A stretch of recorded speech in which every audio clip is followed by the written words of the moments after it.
حضرت عثمان رضی اللہ تعالیٰ عنہ خلفائے راشدین میں سے تھے، اور خلفائے راشدین کے بارے میں آپ صلی اللہ علیہ وآلہ وسلم نے یہ وصیت کی تھی کہ تم پر میری اور میرے ہدایت یافتہ خلفائے راشدین کی سنت کو پکڑنا لازم ہے۔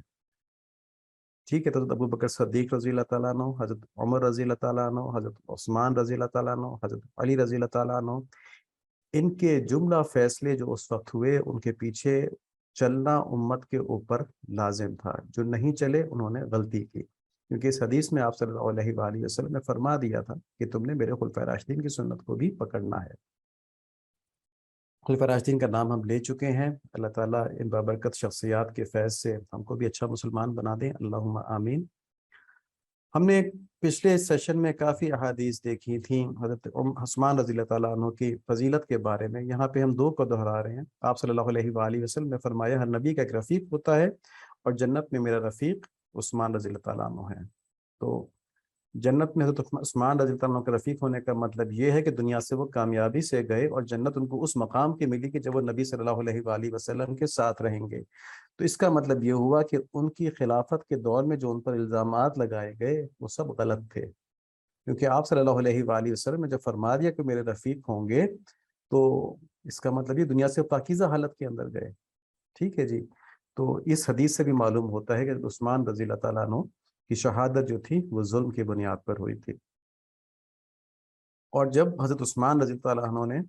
غزوہ تبوک کے اندر لشکر تیار فرمایا تھا اپنے خرچے سے، کیونکہ اس وقت مسلمانوں کے پاس مال کی کمی تھی لشکر تیار کرنے کے لیے، تو عثمان رضی اللہ عنہ نے اپنی دولت استعمال کرتے ہوئے پورا لشکر تیار فرمایا۔ تو آپ صلی اللہ علیہ وآلہ وسلم نے خوش ہو کے فرمایا تھا کہ آج کے بعد عثمان جو بھی کریں انہیں ضرر نہیں ہوگا۔ تو اس جو بھی کریں کا مراد یہ نہیں کہ گناہ کریں گے، نعوذ باللہ، اجتہاد تھا کہ اجتہادی غلطی بھی اگر ہو تو کوئی نقصان ان کو نہیں ہے۔ ٹھیک ہے جی، تو حضرت عثمان رضی اللہ تعالیٰ عنہ نبی صلی اللہ علیہ وآلہ وسلم کی دو صاحبزادیوں کے شوہر تھے۔ تو آپ صلی اللہ علیہ وآلہ وسلم نے حضرت عثمان رضی اللہ عنہ کے اوپر اتنا اعتماد فرمایا تھا، ذو النورین کہلاتے تھے۔ اب ہم کچھ دیکھیں گے کہ آج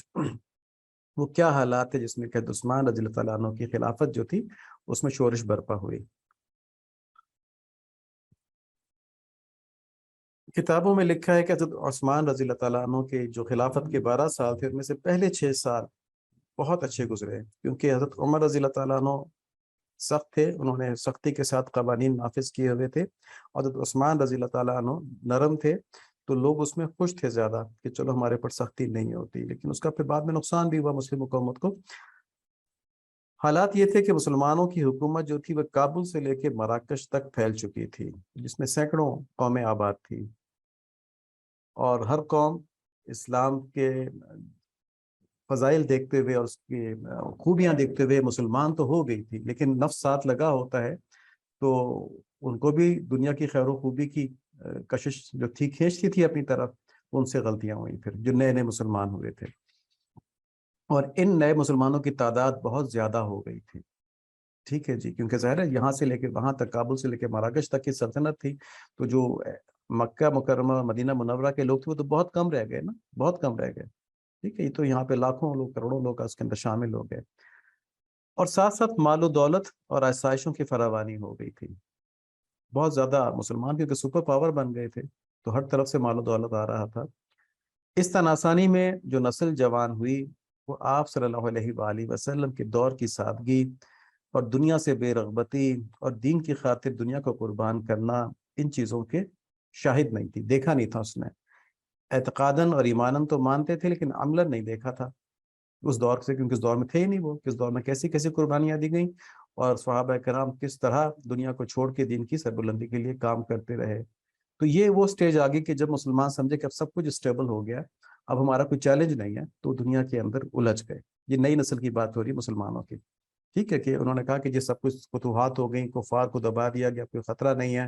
اور دنیا کی فراوانی ہو گئی، تو چیلنج ختم ہو گیا اس نسل کے لیے۔ تو اب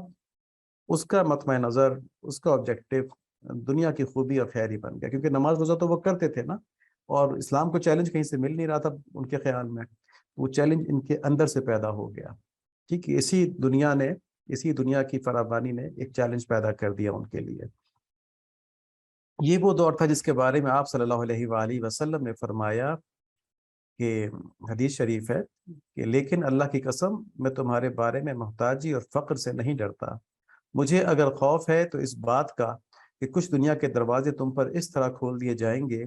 جیسے تم سے پہلے لوگوں پر کھول دیے گئے، تو ایسا نہ ہو کہ تم بھی ان کی طرح ایک دوسرے سے جلنے لگو، اور یہ جلنا تم کو بھی یعنی حسد کرنا تم کو بھی اس طرح تباہ کر دے جیسے پہلے لوگوں کو کیا تھا۔ تو یہاں پر دنیا کے حرص کا تذکرہ بھی ہے کہ دنیا کے حرص کی وجہ سے ایک دوسرے سے حسد پیدا ہو گیا کہ اس کے پاس زیادہ کیوں ہے، اس کے پاس کم کیوں ہے۔ تو یہ وہ دور تھا جس کے اندر کی دنیا کھول دی اللہ تعالیٰ کی طرف سے، اور دنیا کا آزمائش ہے، دنیا ایک بہت بڑی آزمائش ہے، مومن کی آزمائش سب سے بڑی کہی جا سکتی دنیا ہی ہے وہ۔ اور چیلنج کوئی بظاہر باہر سے نظر نہیں آ رہا تھا، کوئی فورن قوتیں تھیں نہیں، سب کی سب جو تھیں دبا دی گئی تھیں۔ تو مسلمانوں کے اندر سازشوں کا ماحول پیدا ہو گیا اور غفلت کا ماحول پیدا ہو گیا، غفلت کا ماحول دنیا پرستی کی وجہ سے۔ اور یہاں پہ ایک بات سمجھنی چاہیے، دنیا پرستی سے مراد یہ نہیں تھی کہ وہ کھلم کھلا گناہوں کے اندر ملوث تھے، ٹھیک ہے، وہ نماز روزہ حج زکوٰۃ کرتے تھے، لیکن طبعی محبت دنیا کے ساتھ ان کی موجود تھی، جس وجہ سے دین کی خاطر دنیا کو قربان کر دینے کی جو جذبہ تھا، ٹھیک ہے، وہ ان کے اندر پوری طرح نہیں بن پایا۔ تو وہ پھر ایسی قوتوں کا شکار ہو گئے جو مسلمانوں کو تباہ کرنا چاہتی تھی، جن میں یہود اور مجوسی جو ایرانی تھے، ان کی جو طاقت تھی وہ تو ختم ہو چکی تھی، لیکن کیونکہ یہ سپر پاورز تھے، اور خاص طور پہ مجوسی ایرانی والے اور یہودی جو تھے وہ دینی لحاظ سے مسلمانوں کے شروع سے خلاف تھے، ٹھیک ہے، تو ایک کی دنیا چھوٹ گئی تھی اور ایک کی دینی، کیونکہ اس سے پہلے تو دین کے ٹھیکیدار یہودی بنے رہتے تھے نا، تو جب اسے اسلام آ گیا تو ان کا دین کے وہ سارا کچھ ختم ہو گیا، تو وہ اپنے اس حیثیت کو بھی چھوڑنے پہ بڑے افسردہ تھے کہ بنی اسرائیل سے نبوت نکل گئی اور بنی اسماعیل میں چلی گئی، تو اس کے مخالف رہتے تھے۔ اب وہ کیونکہ کھلم کھلا مسلمانوں کا قوت کے ساتھ مقابلہ نہیں کر سکتے تھے، تو انہوں نے مسلمانوں کے اندر اس کو دیمک کی طرح سازشوں کے ذریعے چاٹنا شروع کر دیا۔ چنانچہ انہوں نے مسلمان حکومت کے خلاف سازشیں شروع کر دیں، اور خلافت یعنی جو حضرت عثمان رضی اللہ تعالیٰ کی طرف سے گورنرز مقرر ہوئے تھے، شروع کے 6 سال تو بہت اچھے چلتے رہے وہ، لیکن پھر آہستہ آہستہ جب انہوں نے سازشی قوتوں نے زور پکڑا تو ان کے خلاف پروپیگنڈے شروع کر دیے کہ یہ غلط کر رہے ہیں، یہ غلط کر رہے ہیں، اور عوام کو ان کے خلاف اکسانا شروع کر دیا۔ اب جو نئی قومیں مسلمان ہوئی تھیں ان کے نزدیک قریش کی وہ فضیلت نہیں تھی جو کہ عربوں کے نزدیک تھی، کہ قریش نبی صلی اللہ علیہ وآلہ وسلم کا قبیلہ تھا، اور آپ صلی اللہ علیہ وآلہ وسلم نے فرمایا تھا کہ حکومت قریش کے اندر رہے گی، امارت قریش کے اندر رہے گی، تو وہ سمجھتے تھے کہ نہیں ہم بھی ان جیسے ہی ہیں، ہم بھی اسی طرح لڑتے ہیں اور سارا کچھ ہے، تو ان کو بھی اپنے آپ کو بھی وہ حکومت میں شمولیت کا حقدار سمجھتے تھے۔ تو وہ پردہ ختم ہو گیا تھا جو احترام کا ہوتا ہے نئے لوگوں کے اندر۔ ادھر اہل عرب کی جو نئی نسل تھی وہ بھی جیسے ہم نے بات کی دنیا کے عیش وغیرہ سے متاثر ہو گئی تھی، چیلنج کوئی تھا نہیں، دشمن کوئی نظر نہیں آتا تھا، دشمن اندر اندر وار کر رہا تھا، تو اس ماحول کے اندر یہودیوں کی اور مجوسیوں کی جو سازشیں تھیں ان کو پھلنے پھولنے کا موقع ملا، اور سلطنت میں ہر طرف غلط فہمیاں پھیلائی جانے لگی،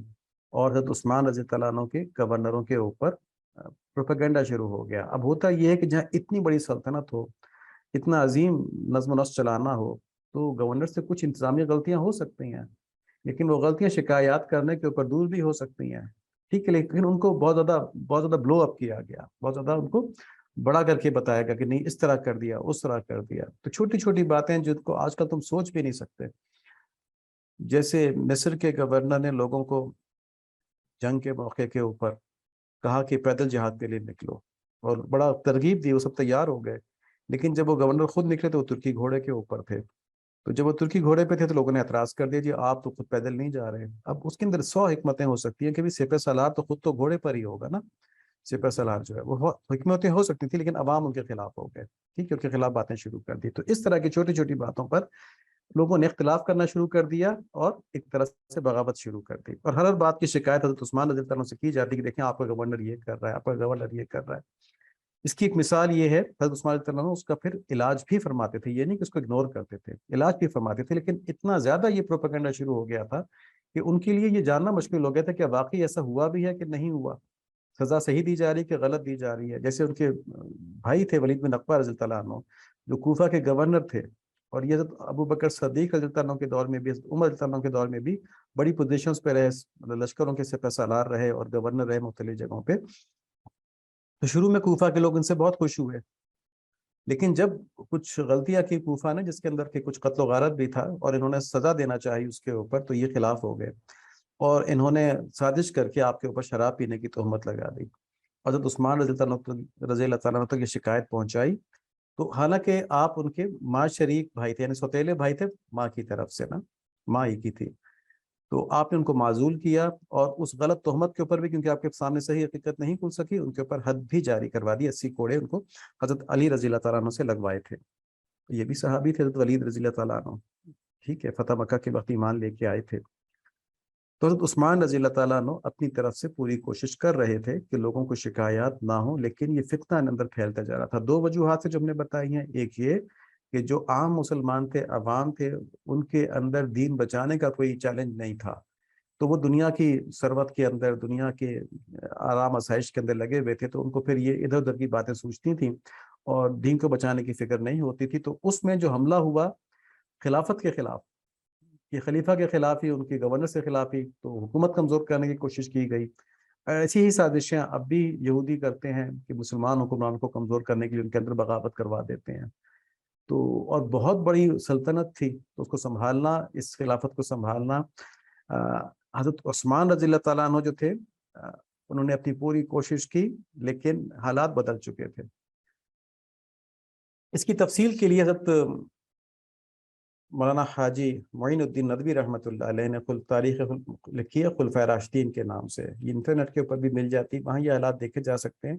اس کے علاوہ مکتبہ شاملہ کے اندر بھی بڑی تفصیل سے ان واقعات کو بیان کیا گیا، انشاءاللہ اس کا لنک ہم کوشش کریں گے کہ پوسٹ کر دیں جن کو اس میں انٹرسٹ ہو۔ تو دیکھیں کس طرح غلط فہمیاں پھیلائی گئی تھی، وہاں سے تفصیل معلوم ہو جائے گی۔ خلاصہ یہ ہے کہ مفتوحہ علاقوں کے اندر، یعنی جو علاقے مسلمانوں نے فتح کیے تھے، وہاں کے بعض سر لوگ جو ہیں وہ اپنے دنیاوی فائدے کے لیے شرعی حدود سے تجاوز کرنا چاہتے تھے، اور جب گورنرز جو تھے اس میں حائل ہوتے تو یہ جھوٹی خبروں سے عوام کو ان کے خلاف مشتعل کر دیتے، ٹھیک ہے، جنہوں نے یہ کری، جیسے حضرت ولید پہ رضی اللہ تعالیٰ عنہ کے اوپر انہوں نے الزام لگا دیا کہ انہوں نے شراب پی ہے، اور پھر خلیفہ کے اوپر بھی اقربا پروری کا الزام لگایا، جبکہ وہ شرعی حدود کے اندر رہتے ہوئے اپنے خاندان والوں کا خیال رکھتے تھے۔ لیکن اس وقت یہ ہوا کہ جب بہت سے گورنر سے خلاف شکایات آنا شروع ہو گئی نا، تو ایک لازمی بات تھی، عثمان رضی اللہ عنہ نے اپنے قریبی لوگوں کو گورنر لگانا شروع کیا، کیونکہ ان پہ اعتماد زیادہ تھا، ان کو زیادہ جانتے تھے، ٹھیک ہے، تو انہوں نے کہا کہ ان کے بارے میں تو مجھے پتا ہے، تو ان کے بارے میں کوئی شکایت نہیں آئے گی، تو ان کو لگانا شروع کر دیا، اور اس پہ انہوں نے کہا کہ اقربا پروری کر رہے ہیں۔ حالانکہ عثمان رضی اللہ تعالیٰ عنہ اگر حق کے اوپر نہ ہوتے تو اس وقت موجود صحابہ کرام، جن میں بدری صحابہ بھی تھے، حضرت علی رضی اللہ تعالیٰ عنہ بھی تھے، حضرت طلحہ رضی اللہ تعالیٰ عنہ بھی تھے، تو کبھی ان کے پیچھے نہ چلتے، کیونکہ دین کے خلاف تو صحابہ کوئی بات برداشت نہیں کرتے تھے نا، اور حضرت عثمان رضی اللہ عنہ کا مرتبہ تو ان کو معلوم تھا نبی صلی اللہ علیہ وآلہ وسلم کی زبانی، تو اس لیے، اور آپ صلی اللہ علیہ وآلہ وسلم نے جو فضیلتیں حضرت عثمان رضی اللہ عنہ کی بتائی ہیں، جو ہم نے پہلے بھی دیکھی ہیں، ان سے ثابت ہوتا ہے کہ اس طرح کی غلطی حضرت عثمان رضی اللہ عنہ نہیں کر سکتے تھے، نعوذ باللہ۔ اور اس وقت کے ظالموں نے اور اس کے بعد کے ظالموں نے جو آپ کے اوپر تہمتیں لگائیں، اس کے بعد کے ظالم کون ہیں؟ جنہوں نے اپنی کتابوں کے اندر، اس دور کے علماء نے جو اپنے کو عالم کہتے ہیں، کتابوں کے اندر حضرت عثمان رضی اللہ عنہ کے اوپر یہ الزام لگایا کہ وہ اقربا پروری کرتے تھے، اور اس طرح تھا اور اس طرح تھا۔ یہ ظالم لوگ انہوں نے اپنے اوپر ظلم کیا کہ نبی صلی اللہ علیہ وآلہ وسلم کے اتنے بڑے صحابی کے اوپر الزامات لگائے، جن کے اوپر کہ صحابہ کرام نے الزامات نہیں لگائے جو اس دور میں موجود تھے۔ تو اللہ تعالیٰ ہدایت دیں، جب ہدایت اٹھتی ہے تو آدمی بہت بڑی غلطیاں کر جاتا ہے، اللہ محفوظ فرمائے، اللہم آمین۔ اب ان وجوہات کی وجہ سے عوام کا اپنے حکمرانوں سے اعتماد اٹھتا گیا اور مسلمانوں میں فتنہ پھیلتا گیا، حکومت کمزور ہوتی گئی، اور حکومت کمزور ہونے میں ایک وجہ یہ بھی تھی کہ حضرت عثمان رضی اللہ تعالیٰ عنہ بڑی نرم طبیعت کے تھے، سزا نہیں دیا کرتے تھے، بہت سے بہت ملک بدر کر دیا، کچھ جگہوں پہ پتہ چلا کہ یہ لوگ حکومت کے خلاف اکسا رہے ہیں، تو یہ نہیں کیا کہ ان کو سزا دیتے تو فوراً دب جاتا ہے فتنہ، ان کو دوسرے ملک بھیج دیا، ملک بدر کر دیا، انہوں نے وہاں جا کے بھی وہی فتنہ پھیلانا شروع کر دیا، جس میں عبداللہ بن سبا بھی تھا جو کہ یہودی تھا۔ تو اس نرمی کی وجہ سے، شفقت کی وجہ سے فتنہ رک نہ سکا بلکہ پھیلتا گیا۔ اس کے بعد ہم انشاءاللہ اگلے ہفتے تفصیل دیکھیں گے اس واقعے کے کہ جو حضرت عثمان رضی اللہ تعالیٰ عنہ کی شہادت کے اوپر ختم ہوا، تو ہم دیکھیں گے اس کے اندر کیا اس کے عوامل تھے اور کیا چیزیں تھیں۔ آج ہم دوبارہ یہی بات دہراتے ہیں کہ حضرت عثمان رضی اللہ تعالیٰ عنہ کی شہادت تو احادیث کے اوپر عمل کرنے کی وجہ سے تھی۔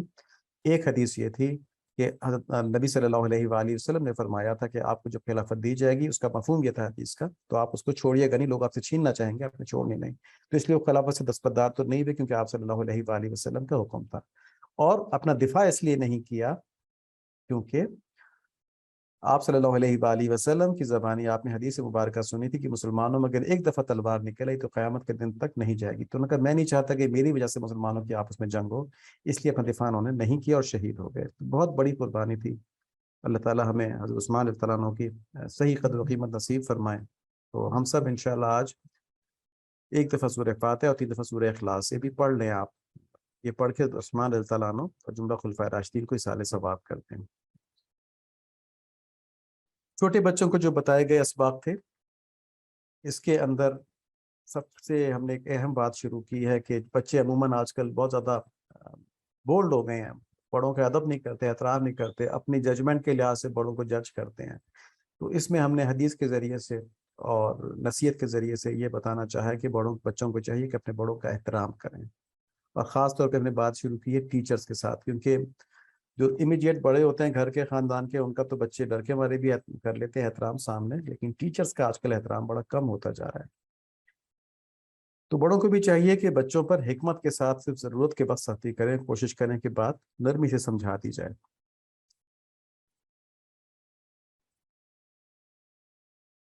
احترام اور ادب کو ہم سنت کے طور پہ لیں گے، یہ معاشرتی سنت ہے. اور اس میں حدیث شریف ہے کہ آپ صلی اللہ علیہ وآلہ وسلم سے ایک صحابی نے نصیحت کرنے کے بارے میں پوچھا، مجھے کچھ نصیحت کریں، وہ جا رہے تھے، تو آپ صلی اللہ علیہ وآلہ وسلم نے نصیحت فرمائی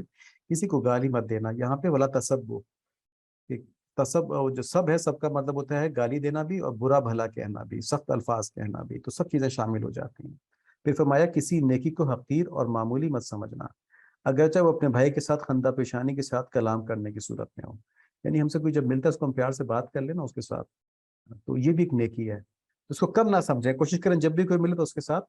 ہنستے ہوئے، مسکراتے ہوئے، عاجزی کے ساتھ بات کی جائے. تو یہ بھی ایک نیکی ہے. رستے سے پتھر پڑا ہوا ہے، اس کو ہٹا دیا، کسی کو تکلیف نہ ہو، یہ بھی نیکی ہے. تو کسی نیکی کو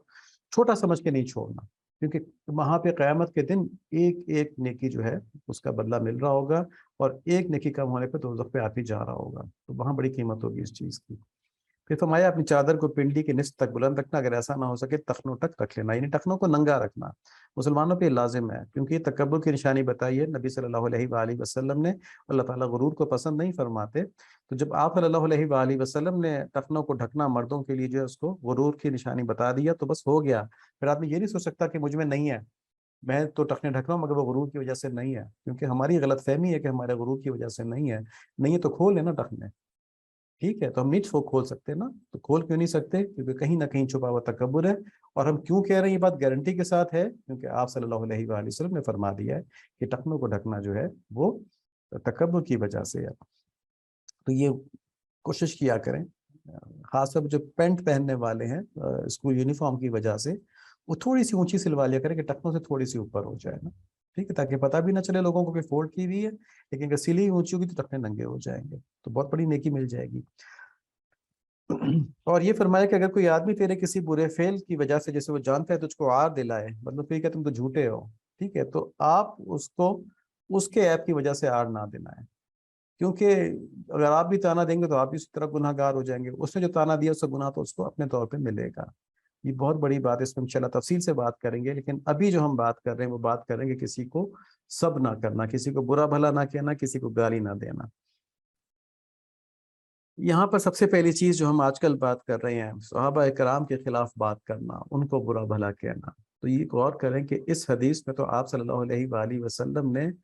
کافر کو بھی گالی دینے سے منع فرما دیا. میں وہاں کوئی نبی صلی اللہ علیہ وآلہ وسلم نے خصوصیت نہیں فرمائی کہ کسی مسلمان کو گالی مت دینا، فرمایا کسی کو بھی نہ دینا. اور جو صحابی جن کو یہ نصیحت کی گئی تھی انہوں نے یہ کہا کہ اس کے بعد میں نے کسی بکری یا گھوڑے کو بھی برا بھلا نہیں کہا. انہوں نے اس چیز پہ اس طرح عمل کیا. تو جانوروں کو بھی برا بھلا نہیں کہا. تو جو لوگ صحابہ کرام رضوان اللہ علیہم جو نبی صلی اللہ علیہ وآلہ وسلم کے جانثار تھے، اور جو انبیاء علیہ الصلوۃ والسلام کے بعد اللہ تعالیٰ کے نزدیک سب سے زیادہ قریب اور افضل ہیں، ان کے بارے میں گستاخی کرتے ہیں، ان کو برا بھلا کہتے ہیں، نعوذ باللہ گالیاں دیتے ہیں، وہ کتنے ناسمجھ ہیں، کتنے ناسمجھ ہیں. تو ایسے لوگوں میں نہیں بیٹھنا، ایسے لوگوں کی بات نہیں سننی. اور ایک بات سمجھنی ہے کہ اگر یہ باتیں تنگ کرتی ہیں تو اہل علم یعنی وہ علماء جو اہل سنت والجماعت کے ہیں، انہوں نے ان سارے واقعات اور ساری ہسٹری کی تشریح لکھ کر کے لکھا ہوا ہے، ان کے ذریعے ان واقعات کو پڑھا جائے، یہ شیعہ حضرات کے ذریعے نہ پڑھا جائے، وہ تو بالکل ان صحابہ کو بہت برا بھلا کہتے ہیں، اس سے آدمی کا ایمان جانے کا خطرہ ہوتا ہے۔ ٹھیک ہے، اگر یا تو ان باتوں میں پڑے ہی نہ، کیونکہ ہمارا کام ہے اپنا عمل کر کے اللہ تعالیٰ کو دکھانا تاکہ ہم گناہ سے بچیں اور جنت میں جائیں اپنے نیک اعمال کر کے دکھانے سے۔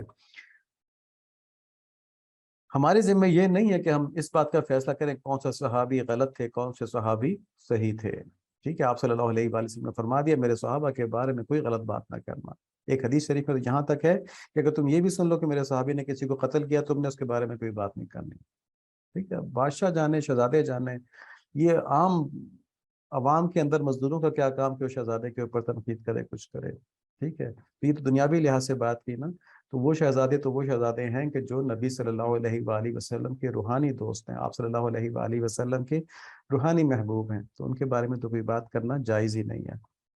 تو یہ اس حدیث کا پہلا جو ہمارا سبق ملا وہ یہ کہ صحابہ کرام کے خلاف خصوصیت کے ساتھ یہ رکھیں، کیونکہ سب کے کسی کے لیے بھی ہم نے بری بات نہیں کرنی، تو سب سے پہلے تو یہ چیز ہم صحابہ کرام کے لیے استعمال کریں گے، ان کے خلاف ہم نے کوئی بری بات نہ سننی ہے نہ کرنی ہے۔ اللہ ہمیں نصیب فرما دیں یہ نعمت۔ اور اس حدیث کا جو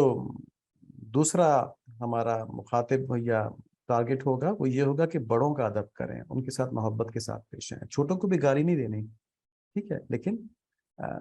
سب سے پہلے یہ کہ جو ہمارے بڑے ہیں ان کے ساتھ ہم محبت کریں، ان کا ادب کریں، اس سے اللہ تعالیٰ خوش ہوتے ہیں، کیونکہ ہمارے دین کے اندر بڑوں کا ادب اور چھوٹوں پہ شفقت خصوصی اہمیت ہے۔ نبی صلی اللہ علیہ وسلم نے فرمایا جو ہمارے بڑوں کا ادب نہ کرے، چھوٹوں پہ شفقت نہ کرے، وہ ہم میں سے نہیں ہے، یعنی اس نے مسلمان والی خوبیاں نہیں پائیں، ویلیوز نہیں پائیں اس نے۔ دیکھیں، بڑوں کو ڈانٹنے میں بھی، بڑوں کے ڈانٹنے میں بھی بچوں کے لیے حکمت اور بھلائی ہوتی ہے۔ بڑے ایسے نہیں ڈانٹتے، کبھی کبھی غصہ اتارنے کے لیے بھی ڈانٹ دیتے ہیں، لیکن کوئی نہ کوئی غلطی بچوں نے کی ہوتی ہے۔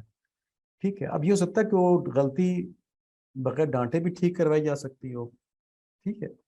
لیکن اگر بڑوں سے غلطی ہوگی اس کا مطلب یہ تو نہیں ہے کہ بچوں نے برا بھلا کہنا شروع کر دیں گے۔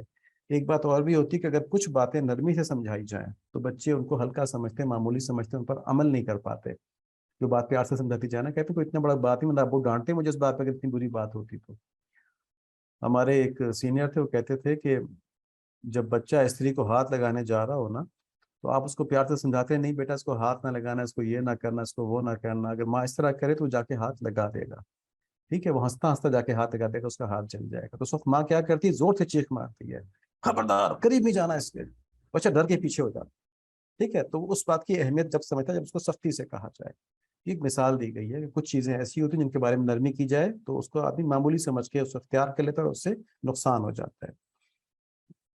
پھر ایک بات جو عامر جواد صاحب نے بڑی تفصیل سے بتائی کہ ٹیچر ہمارے علم کا ذریعہ ہوتے ہیں، وہ اگر سختی بھی کریں تب بھی ان کا ادب کرنے سے علم میں برکت آتی ہے اور کردار بھی بہتر ہوتا ہے۔ دیکھیں، ٹیچرز بھی آج کل کے دور کے لوگ ہی ہیں نا۔ ایک بات یاد رکھیں کہ ہمارے بڑوں کے اندر جو خامیاں ہیں، کمزوریاں ہیں،